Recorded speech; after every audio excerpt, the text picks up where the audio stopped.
सरकार की मंशा क्लियर नहीं है और सरकार पूरी तरह से जो डेमोक्रेटिक सेटअप है भारत का, वो कहीं ना कहीं उसको क्षति पहुंचाने की कोशिश कर रही है। यूपी समेत 12 राज्यों में चुनाव आयोग ने SIR की प्रक्रिया का दूसरा फेज 4 नवंबर से शुरू करने का ऐलान किया है। इस ऐलान के बाद से ही विपक्ष चुनाव आयोग और सरकार को निशाने पर ले रहा है। वहीं दूसरी तरफ इसको लेकर सपा अलर्ट मोड पर दिखाई दे रही है।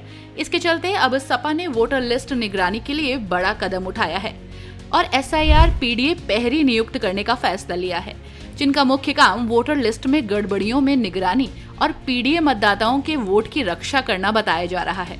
इसको लेकर सपा प्रमुख अखिलेश यादव ने अपने सोशल मीडिया हैंडल X पर सोमवार को पोस्ट किया, जिसमें लिखा था, सबको उसके वोट का अधिकार दिलवाना है, हर वोट का प्रहरी बनकर लोकतंत्र बचाना है, #PDA प्रहरी।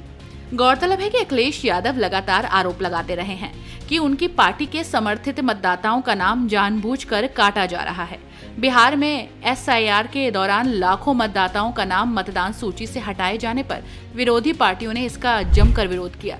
तो अब चुनाव आयोग ने देश भर में अब SIR कराने की घोषणा कर दी।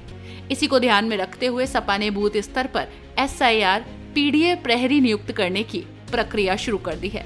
ऐसा बताया जा रहा है कि ये प्रहरी हर ब्लॉक और विधानसभा स्तर पर सक्रिय रहेंगे।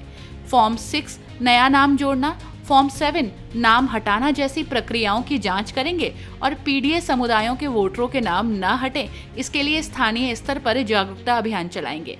इससे साफ जाहिर हो रहा है कि अखिलेश यादव 2027 के उत्तर प्रदेश विधानसभा चुनावों से पहले वोटर लिस्ट को लेकर किसी भी प्रकार का जोखिम मोल नहीं लेना चाहते हैं।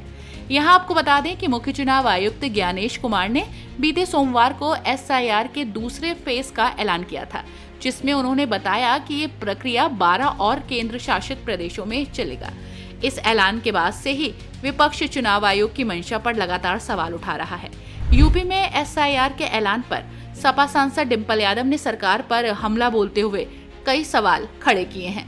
उन्होंने कहा कि अगर चुनाव आयोग SIR कराना चाहता है तो उसे कराने दीजिए। सरकार जिनकी है वो चाह रहे हैं, SIR तो फॉलो किया जाएगा। वहीं डिंपल यादव ने सवाल उठाते हुए ये भी कहा, आखिर SIR कराने की मंशा क्या है? सरकार की मंशा क्लियर नहीं है। सरकार डेमोक्रेटिक सेटअप को क्षति पहुंचाने की कोशिश कर रही है। सवाल तो ये है कि आखिर मंशा क्या है SIR कराने की पीछे? सरकार की मंशा क्लियर नहीं है और सरकार पूरी तरह से जो डेमोक्रेटिक सेटअप है भारत का, वो कहीं ना कहीं उसको क्षति पहुंचाने की कोशिश कर रही है। बहरहाल यूपी में SIR की प्रक्रिया शुरू होने से पहले सपा अलर्ट मोड पर दिखाई दे रही है। इसको लेकर सपा मुखिया अखिलेश यादव ने खुद मोर्चा संभाल लिया है। तो देखना होगा कि आगे क्या कुछ होता है। तब तक के लिए बने रहिए 4 PM यूपी के साथ।